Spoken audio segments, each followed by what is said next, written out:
Hello everyone and welcome to the channel. I'm Emmanuel, I'm a former Boeing 737 pilot, and welcome to the cruise tutorial in the iFly Boeing 737 MAX.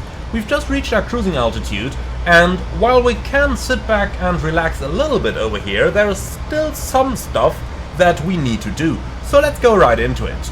The first thing for us is to monitor our flight progress. For that, obviously, we are going to have a look at our instruments and through the entire flight deck occasionally, note any lights that may come on, think about the seatbelt sign and whether you need to turn it on, etc.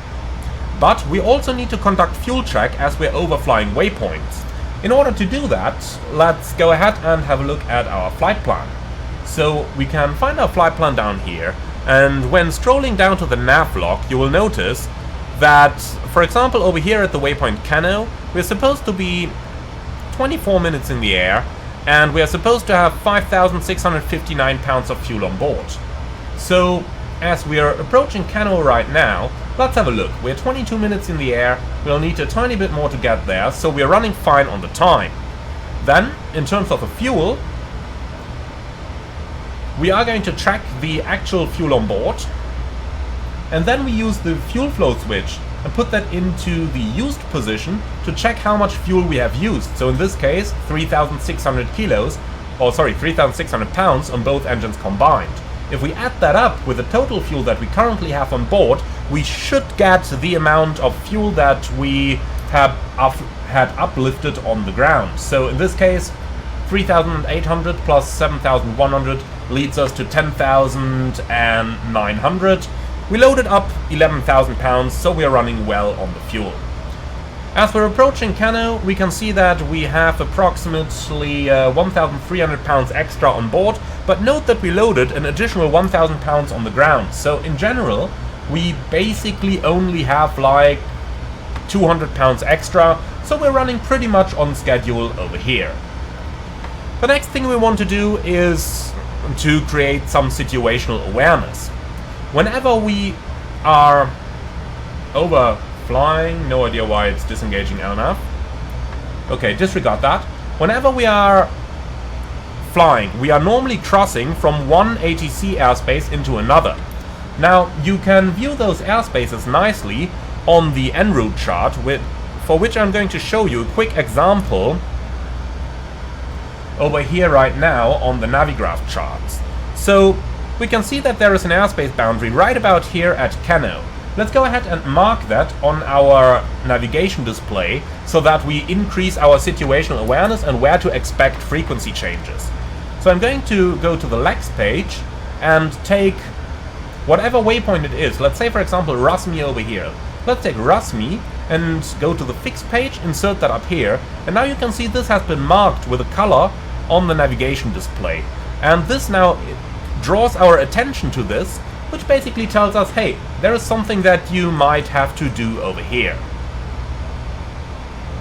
The last thing I want to deal with in this tutorial is going to be step climbs. So the 737 MAX has a very limited step climb calculation ability. Basically, you can enter the step altitudes up here. So for example, today, let's go ahead and enter flight level 380. When this is in, it's going to calculate the step point for you, and it's going to tell you how much fuel you are going to save. But this does not take the winds into account.